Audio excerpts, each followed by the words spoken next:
I listed a question on here. How long would it take you to notice that they're only playing adverts and trailers before the movie in the cinema, and the movie never plays? I would notice because I'd be like, why is there so many army? But how long would how long would it take you for the notice? Because I'm always there early, 20 minutes. After 20 minutes, you're gonna be like, oh Because wait, that's how where's the normally, movie? that's normally how After adverts. 20 minutes, Yeah, because I'm always early. bruh. It'll take me more than 20 minutes for me to clock. It will take Because me, isn't adverts normally half an hour anyway? yeah. But after 20 minutes, I'm like, oh, they're still playing ads. Oh, there'd be no trailers. No, they play trailers. It's ads and trailers. After 20 minutes, we're like, oh, what's going on? Then after 30 minutes, we're like, wait, maybe it's just the cinema. Maybe Yeah, they're but doing because I'm different. early. I think it'd be 40 minutes for me. Okay. It will take me 4 minutes. Yeah. It'll take me 4 minutes to get up and go, all right, something's not right. I have a question for you.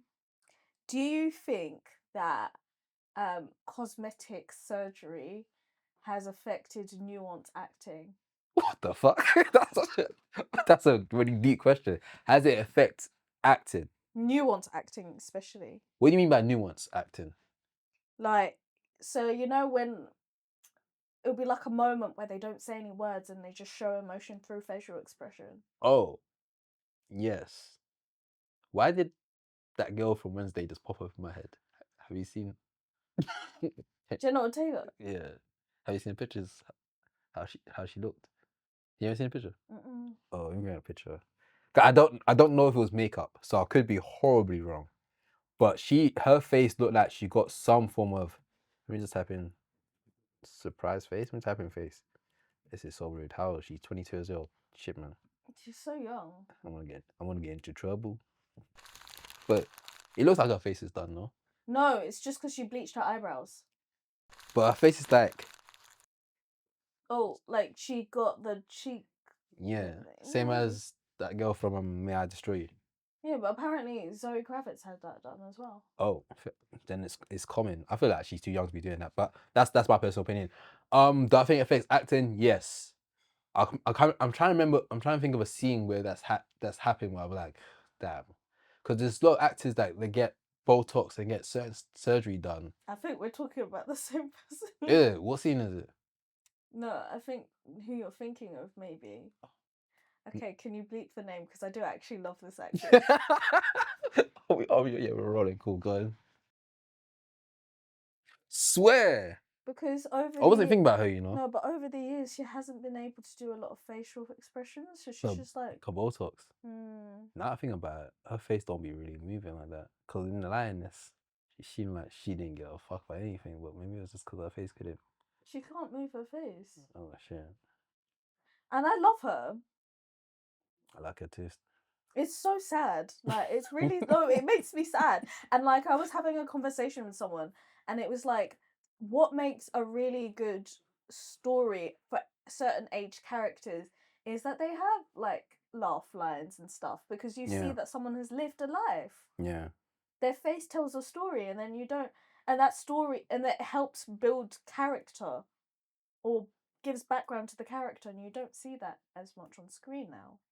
Do you think it's just her? Who else is? There's a lot of people. I mean, a lot of people are getting surgery done. A lot of people. Like, I remember Mac has always spoken about actors and steroids and how much actors, especially the ones that believe that, or are under the assumption that they have to look a certain way physically for them to get certain roles. So like The Rock has been pinned with that. Chris Hemsworth has been pinned with that. Even like people like Chris Pratt has been pinned. Zac Efron heavily, but they take. It's not steroids, but it's like a form of steroids that they're taking. Yeah, but then it's I mean, it's like bodybuilding. It's like it's the amount that you take within each course, because you're not supposed to take it for a long duration of time. Yeah. Like, it ages you. Yeah. Have you seen Batista when he did the mad cut? Like, he was very, like, the biggest he was Gallier's Guardians of the Galaxy 3. Then he did a mad trim cut down, and he's like very like skinny, And somewhat petite he said, I'm old. Yeah. Like, this is me being healthy.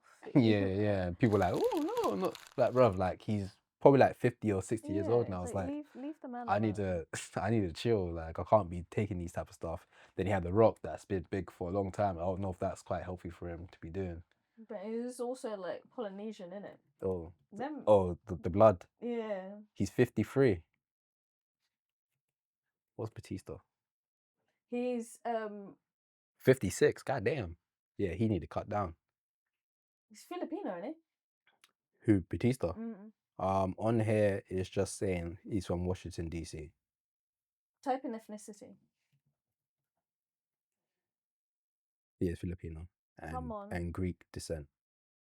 Filipino uncle. Yeah, his name is Spanish or Portuguese descent. Cool. Shout out to Batista. 56 years old. Uncle Goddamn. Dave. Uncle Dave Batista. I would allow Dave Batista to double to me. Really? Yeah. That's so random. And then what? He's my uncle. Oh. I'm a nepo baby. Oh. But you think you'd get much roles off of Batista's name? Like cameos. Pretty much. Yeah, you could definitely cameo. You'd be like, hey, over there. Where did the rubber go? Over there. Yeah. And the best part is I've got a young screen age. So like Yeah. Like you definitely could be in those horror films with the teenagers. Yeah, you're definitely a scream queen. How long do you think you'll survive a horror film? well, I'm black. Yeah. Yeah, but in a new day and age now, you definitely live Oh, longer. I'd be like the last person to die then. Yeah. You think you'll live to the end? I'd be I like, think you probably. Where do you live? Would man live to the end of a horror film in this day and age? comment below. Hey, bro. Welcome to the Outtake Show, the show where we give our outlandish opinion between the movie and TV world. This is episode 78. Got the host of the most, Yardman Juniors, in the building. We also got the silent assessors as well. We've got Mazzavelli, run with me, Hail Mary, run, in the building as well.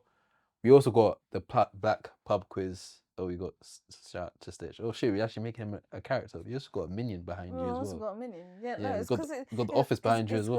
It's also because like it's empty. Oh yeah, this is where the guests were. Yeah. And there's nothing wrong with me sitting there. It's just this is my spot, innit? I feel like Sheldon, but this is my spot, innit? Oh shit, I remember that show. That's my spot. That's my spot. Yes. We've got a very light episode today. We've got one review and a couple of news reports to do and topics to discuss. Mm-hmm. How you feeling, Maz? I'm good. I'm ready for this episode. Really excited to talk about the film. Yeah, this film. Yeah. Dare I say it may be one of, if not the best movie Top 5 of this year. Top 5 so far, for sure. And it's a hidden creeper. I think people won't know about it because a lot of people just didn't know about this film. Maybe because of marketing. Yeah, potentially. So I was very lucky because Dark Matter, which is a marketing agency, actually invited me to a Q&A session. Oh, sick. For it at the Ritzy. Nice. One of London's best cinemas. Shout out Oh, to it Big was Jazz. rated one of the best cinemas. You know what, yeah? Because the Ritzy is known for, which I love, by the way, they have that board where it can change. They can put different words and different letters. The engagements. Yeah, people do engagement. What would you have on there for yourself? I know it'll be very like brat coded or some shit. Be right back, I'm dying. No, but BRB, I'm dying is for like together. Oh. That's the together t-shirt. Yeah. I don't know. I need to think about it. I can't phone a friend. Where you gonna find it? Question mark? I know you do it with buzzballs like that. Buzzballs, then Yeah. like buzzballs. You know, so that's what you can have on there. Yeah. Fair. So yeah. So what would you have on there? Shit, what I have on there? Watch the Outtake show every Monday at 8 p.m. Outtake show every Monday at 8 p.m. Tune in. Yeah, so might run out of space though. That's gonna cost me a lot for the letters. That's a lot of letters. It's an investment. To be fair, It's an investment. I feel like it was one of the best films, and I really enjoyed the Q&A session. I'm speaking in future tense because I haven't actually been. Yeah, from recording, you've watched it. I've watched it, Once this yeah. episode's out, you would have watched it. Yeah, but But you've seen it beforehand, but you can I've see it already seen, again with the Q&A I think involved as also well. it'd be nice to have a bit more insight about it because um I'm now an auntie, and this is a Hey, conversation that this is probably the conversation I'm going to have. oh, I can definitely see you doing that, Yeah. especially at the end. What we talking about? We're talking about Sorry Baby.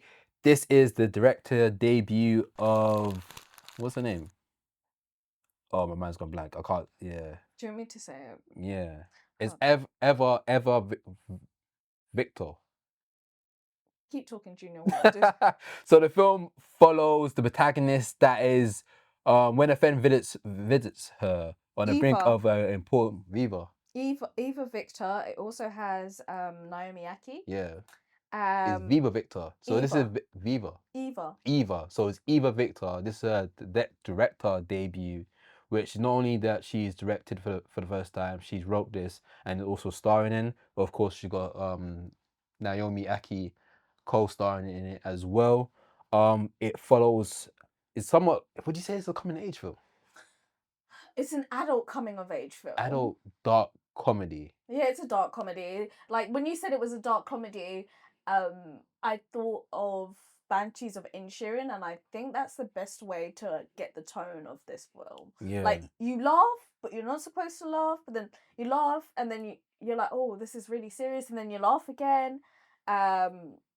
We both went to critic screenings, and I feel like when you go to a critic screening, it's always quite serious, and nobody really reacts. This one you got a lot of Yeah, it reactions. was like really nice to see people actually engaging with the film that way. Yeah, the synopsis basically tells something tragic happens to our protagonist. And during that she is stuck between a bitter story of finding your way after your world comes crashing down. Which kind of pretty much does sum this film.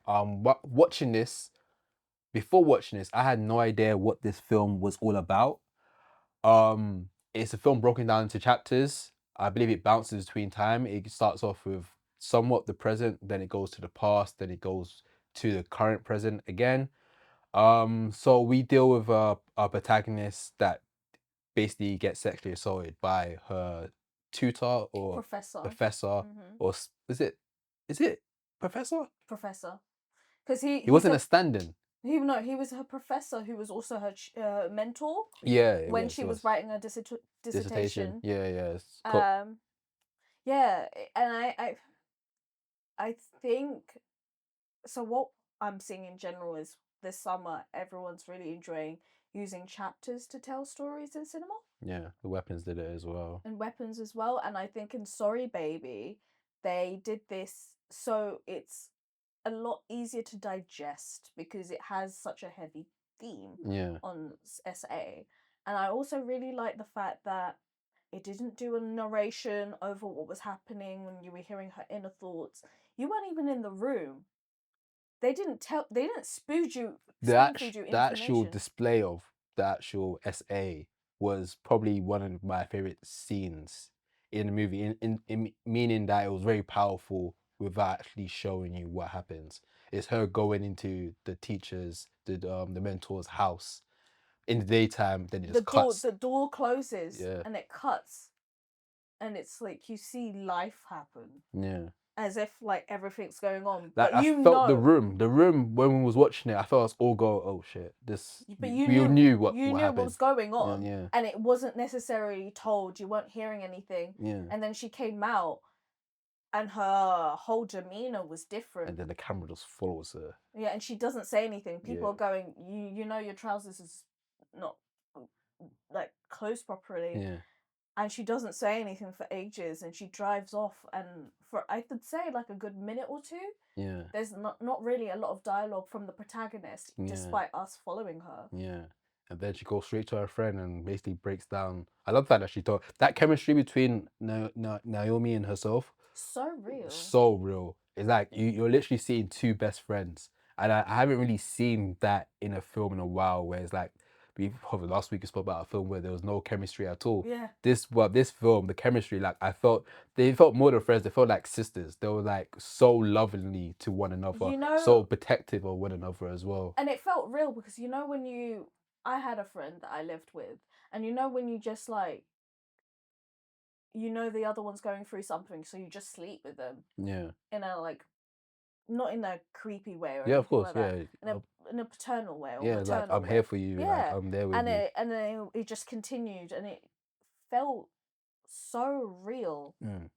in this. It was more like watching life. Yeah, it was very true to self. Like I was blown away by this film because Eva. Eva, ah, the level of talent to do this is, I'm still in awe about it, to write this. Like, it's so funny because last week we talked about a film that was the exact opposite of how we feel Yeah. about this film. Was like the writing felt so human. It felt like it didn't feel like it was even written. It felt like these are natural things that a person will say at the time, and it really balanced between a really dark, horrendous thing and then some light comedy How as well. someone just decides to live life after that as well. Yeah, yeah, yeah, it And really touches at that. it doesn't just say, oh, like, she moved on and she was happy ever No, after. Like, she felt stuck. She yeah. didn't move. Everyone left. Obviously, Naomi went to get a job in New York. Obviously, one other person that she hates pretty much stayed as well. And And she just stays her. yeah, yeah, for no reason as well, because she was jealous of how amazing she was. And it was like it really tackled on something horrendous like that happening to someone and how they go about their life. Like, this is something that's gonna stick with them forever, and seeing how she deals with that. How she deals with it, and then how, like, she continues to live life, and then how, Yeah. like, Well, how she dates. it felt weird because I could relate with the character in the sense of, like, I'm at that stage in life where I'm now meeting up with my friends from uni, Mm. and we're adults, like, Yeah, yeah, and we're having these real conversations, and they're having babies yeah, and yeah, kids and having a family unit of their own, and I'm meeting their partners and all of this yeah, stuff, and it just, I was like, yeah, like, we're in a time where, like, sometimes you see representation of young people and you're just like, that doesn't feel realistic. yeah, You're living in this big house in New York yeah, and you're like just an intern. Come on. And then yeah, you've got this yeah, where it feels real. yeah, yeah. It did a really good job of showing how real things are, and the comedy was just, it was just like the icing on the cake. Really, it was just like her comedic performance in it. It's like she went through this horrible traumatic thing, and then she brings a cat home, and that's like the funniest thing ever. It's like, I've got a cat now. Naomi's like, okay, this is how. Naomi's like, this is This how is you how have to you can, process it. yeah, This is how you fine. can process it. That's fine. I'm here to support you with that. She said, gave it a little head nod and carried on with the cat, and the cat's now part of the film now. I was like, oh Yeah. shit. And then she's messing with the next door neighbor that's coming down slanging it. He's slanging My it. guy. Gavin Matt slagging it. Gavin is a gallis. The first thing I said to Junior was, man, like Man, Gavin. like Gavin came through like, hey, yo, what you And he doing? said, He said, and then he accidentally came to the house on the wrong weekend when he the was best like, friend was there, and just, and he was like, oh, this is the weekend. yeah, And that's the link right there. That's a sneaky link.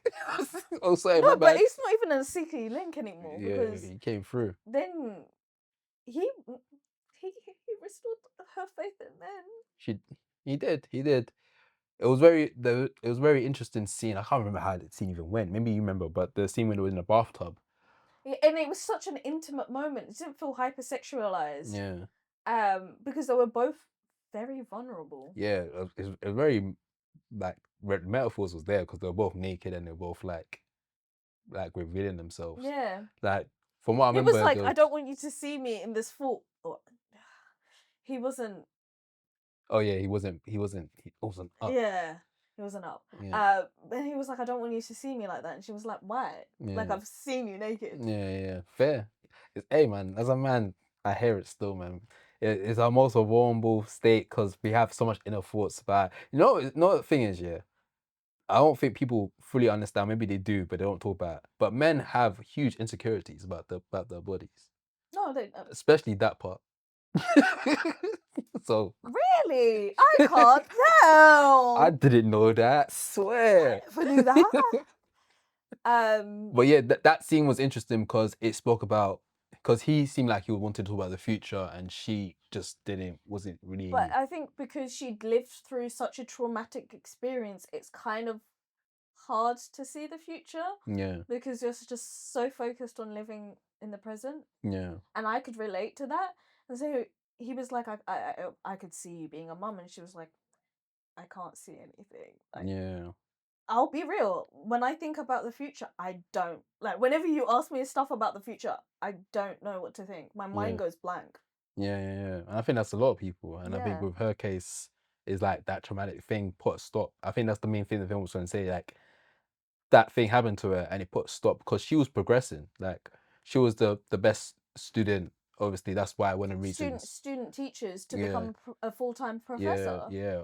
But it's like to imagine if that thing didn't happen to her, she probably would have went out and went to like a university or like a higher schooling place that made like a ton of money because or made became like a sick author. Yeah. But because of that experience, she kind of locked in there, still being incredible. So was like one of the youngest person to become a teacher and be ahead and whatnot. So still doing great things, but she was kind of was locked into this city.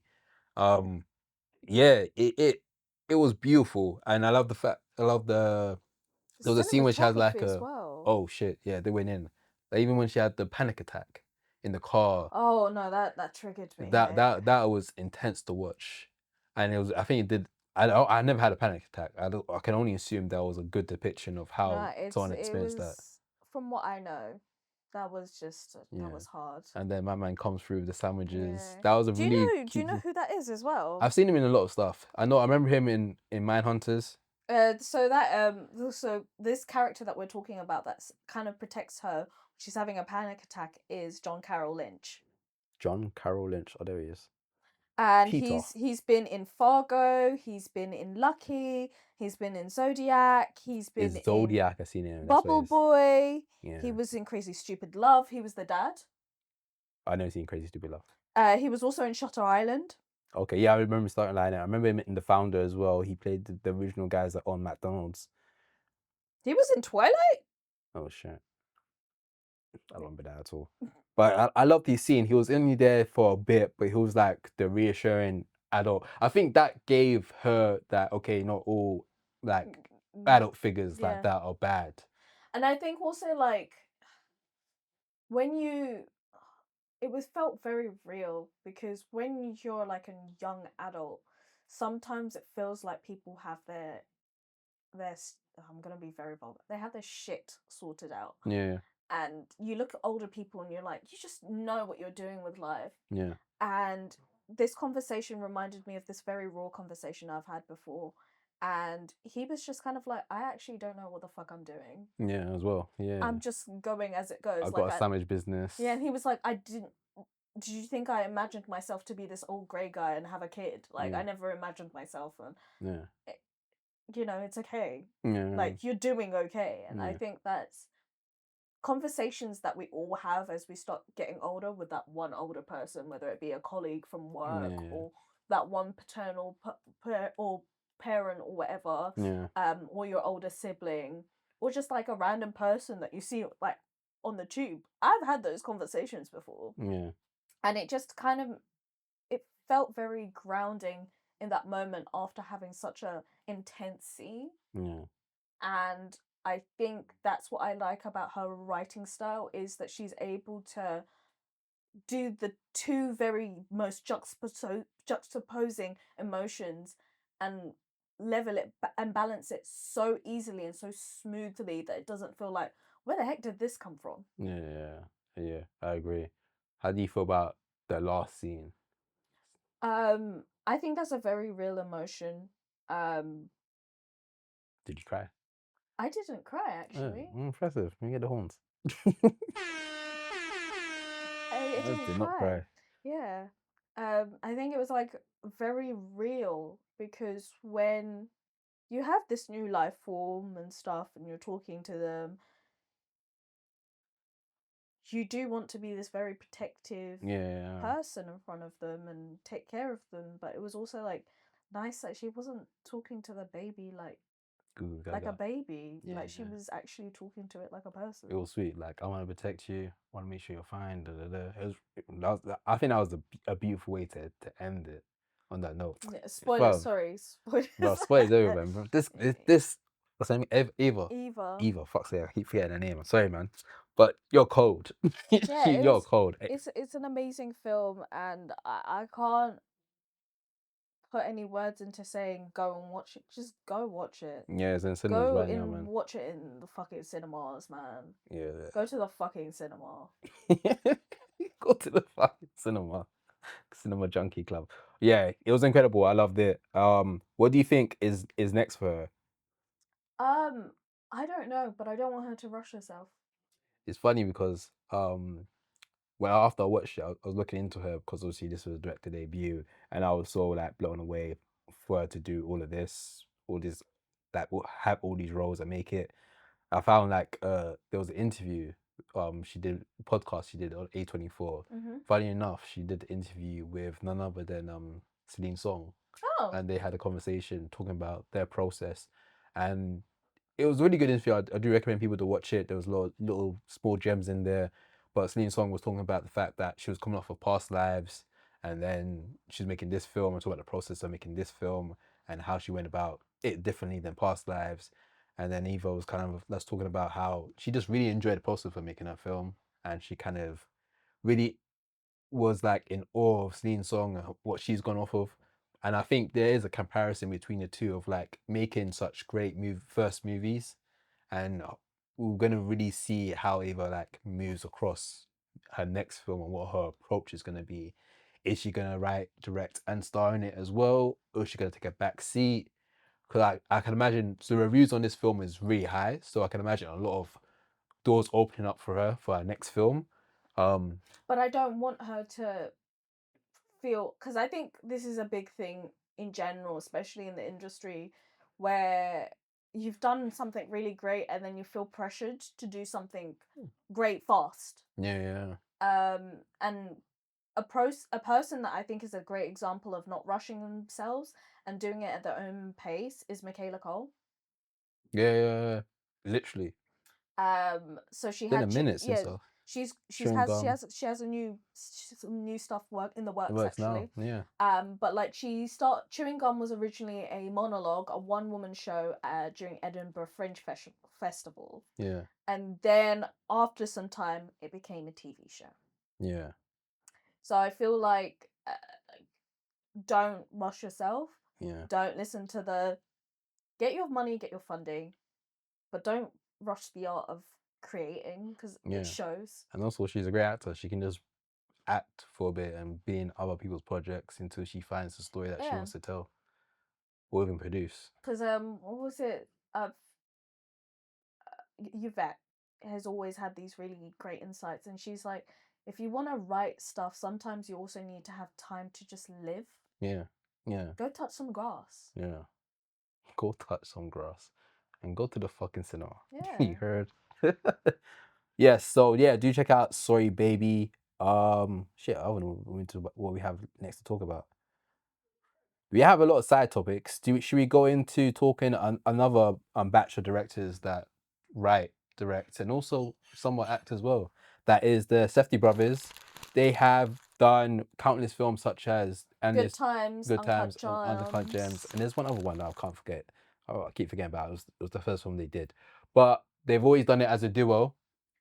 This year, for the first time, they have gone separate ways for a feature film each individually.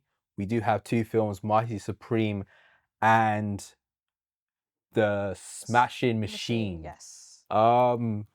One Smash Machine, of course, has not Denzel. God damn, why did I say Denzel? Dwayne The Rock Johnson. Dwayne The Because Rock do you know what's Johnson. cooking in the kitchen? Oh, The Rock is cooking in the kitchen. oh shit, okay. And then she's high today. And of course, we've got Marty Supreme starring Timothy Chalamet, and of course, Tyler the Creator, which is not actually Tyler the Creator in the film. Very impressively, he has done something that many rappers don't do, where he actually used his biological name and not he didn't do my real name and then in brackets Tyler, Tyler the Correa. He Creator. just put his name, which Yeah. is very impressive. And I would also think it's good because then he's not Putting this whole putting his brand in one bracket. yeah You know? I think So the Marty Supreme film is actually directed by Josh Safdie. yeah Josh Safdie isn't the one that was in Oppenheimer. He's the other one. yeah he's the one that doesn't act. Yeah. Josh actually just writes and directs. So this was actually produced by Josh Safdie himself and Timothy Chalamet actually. So, Of course, yeah. when you got Timothy Chalamet involved, he's like, pay me and give me a producer credit. Yeah. So one day we're gonna talk about it. We're gonna talk about it because my missus is a producer. Actually, no, we don't speak for her. We speak for myself. We need to talk about how there's certain actors out there that are giving themselves producer credits and they don't do no producing whatsoever. No, they just there for the funding. looks. No, And that's also, me saying it. That's Junior. It's also a bit of like they give a bit of money. Yeah. That's literally it. But so like you're executive producer. You're not yeah. producer. But yeah, sorry. It also has Gwyneth Paltrow in it. Yeah. And yeah, there's like I wonder if she's selling. For those of you who are the audio listeners, I gave Junior a side eye because I feel like he was about to say something very cheeky. I was, and you stopped me. Thank you. Yeah. So, do you know any like background about Marty? It is meant to be based off a true story. It's about a ping pong player. During production, before the trailer came out, there was talks about this meant to be like Catch Me If You Can. If you've seen Catch Me If You Can, it stars Tom Hanks and Leonardo DiCaprio, which is where he plays like a scammer and he's on the run from a detective, which is played by Tom Hanks. This is meant to be like a fast track film where he's meant to be bouncing around a bunch of places. I think the premise is that he's trying to make ping pong the next big thing like basketball, and it's his dream to be the #1 person in the sport. And I think that's the premise of the film in totality, and he goes through a lot of wacky stuff. The trailer recently came out and we can see that he's going through a lot of different stuff to be the best. Yeah. It is a Safdie brother film, so you can imagine it's going to be very crazy and very bizarre at very random points. Yeah. So I feel like it's also going to be just visually beautiful to watch. Yeah, the trailer shows that it's going to look beautiful. So it's already it's from based off of what I'm reading. Yeah. It is shot in 35mm film. I can believe that, especially for them. Yeah. And there's been a lot of money going into this. So this is one of A24's most it's the most expensive really film. Higher than the Smashing Bro. Higher than Smashing Bros. The budget was $70 million, surpassing Civil War into 2024. That's huge for A24 film. Yeah. Yeah, that's huge. So yeah, I'm guessing that this is gonna be huge. That's a lot. I seemed like a lot of money went to Timothy Chalamet stuff. I can imagine Timothy Chalamet getting paid close to $5 million, maybe even more. Maybe something in the back burner, bonuses. So do you know why it also costs so much? So the director, so Josh Safdie. Oh, he paid himself a lot. He wanted Timothy Chalamet's eyes to look smaller. So he made him wear prescription glasses with contact lenses underneath, which impaired his vision temporarily. I did hear rumors about that. God damn, I'm trying to blind the boy for the film. God, because the whole what do you call it? The slogan or the caption is "Dream Big." So in the poster, it shows Marty Supreme really small, and the words Marty Supreme huge. Yeah. So I think the whole thing is that he's meant to be this small little squirmy kid that wants to be huge, and I guess having him having small eyes just adds to the effect of that. Yeah, and also the fact that Chalamet was training for months with former players Diego Shaft and Wei Wang. They can go crazy with the cinematography of that ping pong. If they do anything like challenges, bro, yo, they're up. You know, Timothée Chalamet, he really wants that Oscar, man. He wants the Oscar bad, because that trailer shows someone that he's trying to put his foot in it. So this film comes out on Christmas Day in America. We are yet to have a day for the UK. We're getting it in January. We're getting it in January. It's literally, it's like Nosferatu all over again. Yeah, I've seen it here. It says, well, at the moment it says online right now. It might change. It says the 1st of January 2026. It's giving. UK. It is literally Nosferatu all Yeah. over again. A24. We have beef with you Oh shit. because you seem to neglect us, even though we're your biggest fans. Yeah, we are. Hook a brother up, man. Shit. Yeah, and I'm not talking about, oh yeah, here you go to the screening. We want a PR box. Sort that out. Yeah. Because if you don't ask, you don't get in it. Yeah. Tell him, as. Thank you and please. Yeah. Because manners matters. Yeah. Yeah, I feel like also like again we've got Smashing Machines. Yeah, the Smash Machine, starring Dwayne Johnson. This is very interesting because we all known him for being a blockbuster bandit, always being playing certain characters that are quite similar in a lot of ways. Specifically, their t-shirts. There's a meme going on with him wearing the same t-shirts of these characters. But this time we're seeing him play somewhat of a darker character. It's a biopic sports drama, which tells the story about Mark, who reached the peak of his career but that faces personal hardships. This is meant to be a biopic on a MMA fighter during the early days before UFC. This is when it was pretty much a nothing sport with only a small amount of players involved. We can expect from the trailer that it's just going to be a very sad film where he probably has to battle like drugs, like personal struggles and funding and all of that stuff. money, So if all you that do shit, want to go and check that out, Dwayne the Rock's character is called Mark Keir. Keir. So Keerr. Yeah. And obviously Dwayne has actually changed the way he looked for this he's character. got hair. Yeah, and his face is all mashed up, which is a great tactic because we've all kind of seen Dwayne Johnson, and whenever we see his face, we just think of him and not the character that he's playing. So for him to do a biopic is very important for him to actually change his appearance, because I think a lot of people will be lost in it and won't believe it as much if he looks too much of how he naturally looks. From the trailer, it looks like he's going to give one of, if not the best performance of his whole career. I genuinely think it's going to be his best Yeah. performance. Do you think? I think he might even get a little Oscar. If it doesn't get an buzz. Oscar, it will definitely get like an indie independent. For sure. I think we're looking at a very interesting. If this film and Marty Supreme gets any like love award wise, we're looking at very interesting Oscars, especially for best actor. We're gonna see. I mean, I think it's just gonna Michael B. Jordan, Timothy Chalamet, Dwayne. That list looks kind of weird. Yeah. That sounds like that looks weird. That sounds like someone's dream blunt rotation. Literally, what the hell?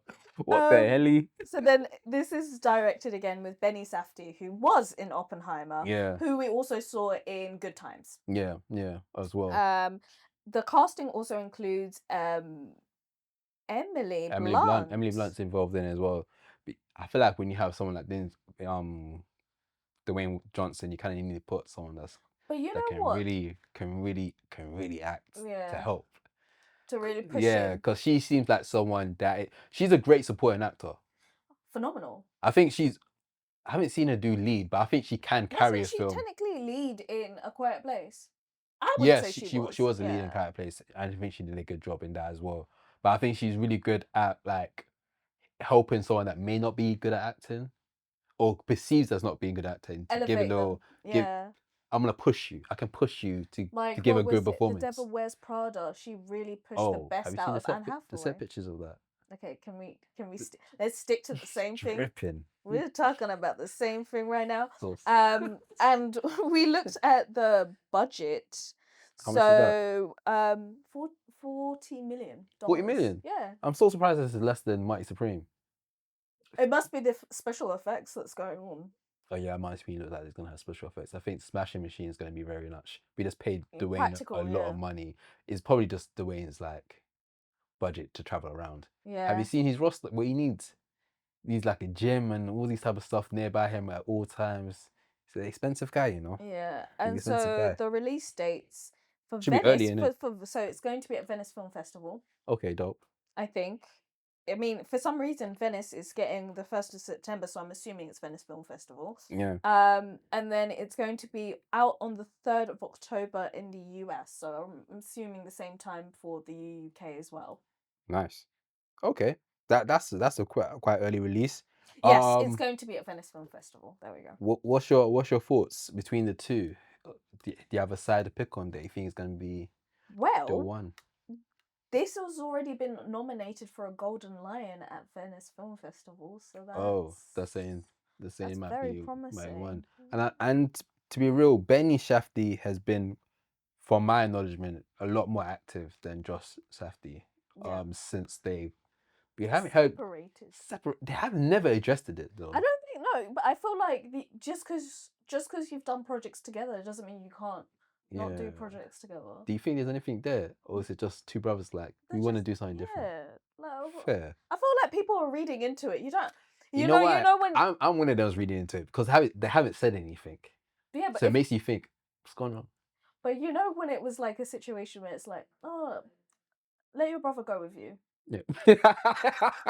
You think it's one of those? Wait, how old are they? What's the difference in ages, bro? Nah, I don't think it's one of those. Benny is 39, and Josh Josh is is 41. So Josh is the older one. He's doing Marty Supreme. He's older. Josh does not do much.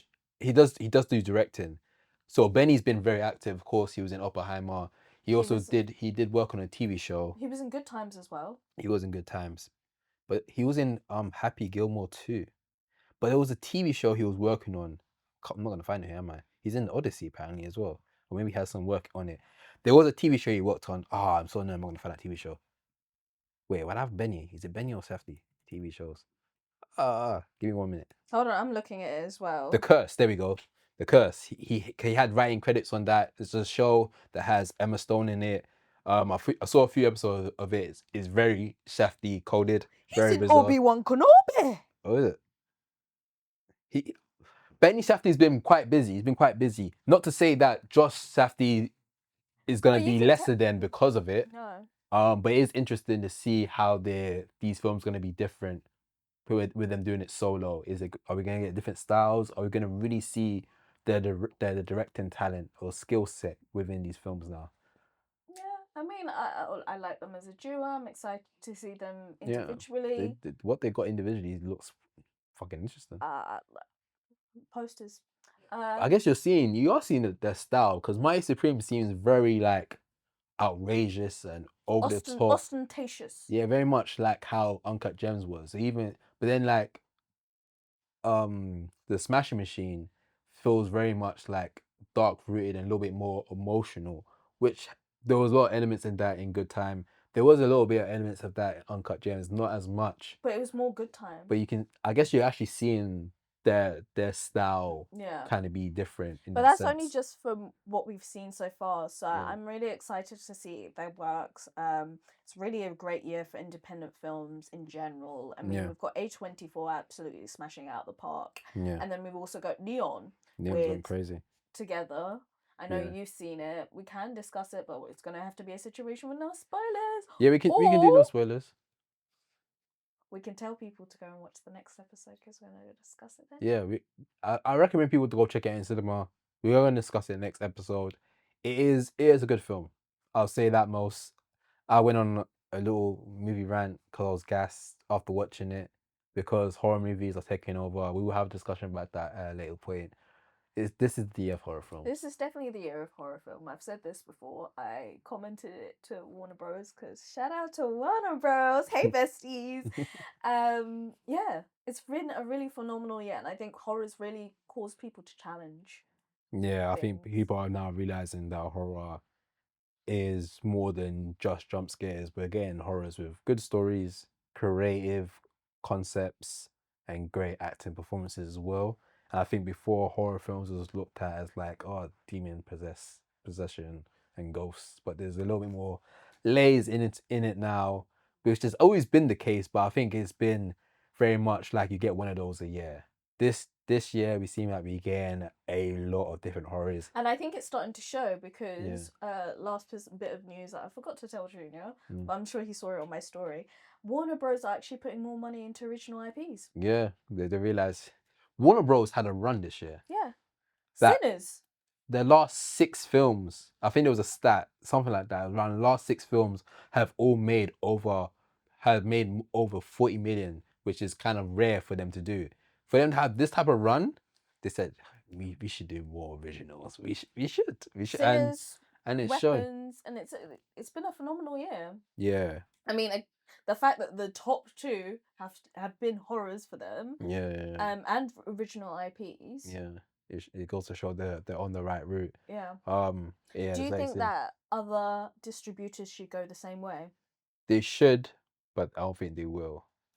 It'll be interesting to see someone like Disney do it, but their biggest films were all IP stuff, so I can't see them going that route.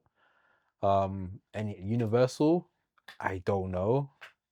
Of course, we do have the Odyssey next year. Obviously, that's going to be under Universal Pictures, so we'll see. But that's Christopher Nolan, yeah, so it's Christopher like Nolan's always original. he's an IP. outliner. Yeah, he's an outliner to them, so I don't see they'll go there. I would like to see them do more originals, but they're looking at stats, and hopefully they might look at Warner Brothers and say if it works for them, then maybe we should try it as well. That can be a situation. I'm always here for original stuff. The reason why I love these horror films this year is because a lot of it was original IP, original concepts, opposed to going off an IP or remake of a old horror film from the past. Do you know we've got 3 Frankenstein movies coming out? Bruv. We've also got a werewolf one. Oh, we do. With Aaron Taylor Johnson. I'm looking for this guy hired the same people. Ryan, what is it? Roger Egan's. Robert Eggers. Eggers, he just hired the same people, bro. He said, you? Yeah, I like you. Come on back. Have you seen that meme where it's like a cat finds another cat and they just walk together? They just walk off together. That's Robert Eggers when he sees William Dafoe. Yeah. William Dafoe, that's my guy. We're talking about horrors and we're talking about horror films. Obviously, Halloween's approaching. What do you think is going to be some of the top outfits or costumes that people are going to be wearing? I'm seeing a lot of anti-Gabby. Smoke's one. Smoke and Stack. It's gonna be cool. But Smoke is it Smoke's the one? No, Stack is the one that had the white girlfriend in it. You're gonna see a lot of interracial couples doing that. And when I say interracial, I don't mean just like black and white. I mean black and Asian. Everyone. Yeah. Every interracial couple will be doing that. Everyone.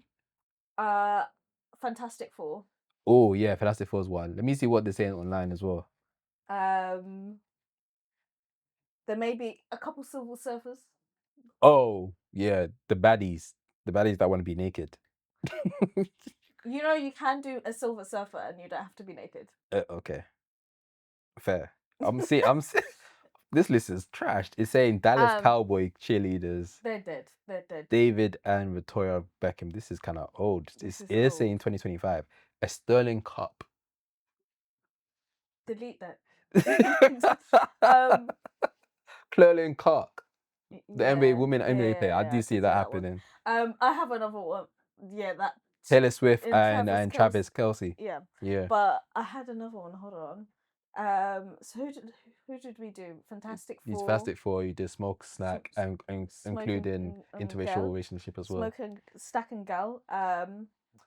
What else has come out this year that everyone? What else is there that's come out this year for pop culture? Movie wise. K-pop Demon Hunters. Oh, you're gonna see some K-pop stars. I've already seen cosplay on TikTok. You're gonna see on TikTok. No. Not people cosplaying as them. Yeah. Costumes being sold on TikTok. Shit. Maybe some JJK. Probably. Because the film's coming out. The film is coming. Put Beyonce on there. I'm trying to think of movies. Devil Wears Prada. That's all the trailers. So I just saw it on there. The trailers. Trailers, yeah. Yeah, I can see it, but I don't think there's an outfit for that. Yeah. Wednesday's gonna get a bag of costumes. One Piece. Luffy, Luffy yeah, from but One Piece. I've always seen Luffy though. Janine, Janine from Abbott Abbott Elementary. Elementary. Okay, I can see you doing that I knew, on the I knew anti it. in I the anti knew, vibes. I In the knew anti it. I vibes. knew you were I gonna know say you. this. I can see you doing that and expect people to know what you are. You're gonna be like, you're gonna hold the folder. I'm like, guess who I am? You gonna be Janine. Sabrina Carpenter is an option. Yeah. Yeah, wicked. Elphaba. Yeah, it's Elphaba and Elsa. But yeah, we And got. then Elphaba and what's her name again? I don't know. Ariana Grande. Oh, Ariana Grande. Yeah. Wait, I'm not even gonna read that one, bro. Okay, that's the other one that's on here. But I do think the ones you mentioned are gonna be the top ones. I've seen people dress up as the auntie in Weapons. I'm seeing a lot of memes of that. Auntie Gable, something, Gladys, yeah, that's in it as well. Yeah. His Auntie Gladys. Yeah, I'm seeing a bunch of me. Someone literally just sent me a TikTok video just earlier today. It'd just be me with like one extension And a bowl of water. and some twigs. Yeah, and a canned soup. Outlined lipstick. Yeah, and salt. It's gonna be really interesting. I think that's all we have for today's episode, man. Yeah, thank you guys for watching. Thank you guys for tuning in. This episode 78 of the Outtake Show. Be sure to get tickets for the pub quiz. There's still a few tickets left. Or if we're sold out, I don't know. Look, if we're sold out, I'm sorry, innit? Check the description below and see. Might be a couple tickets there, might not be none. But hey, there'll be more. No, there'll be another event. Yeah. Oh yeah. Yeah. Yeah. There's another event. There'll be another event. There's another event. So keep your eyes peeled. Keep your eyes peeled. But yes, you got myself, Junior, in the building. We also got the silent assassin, Mazzaveli. Until next time. Bye. Peace.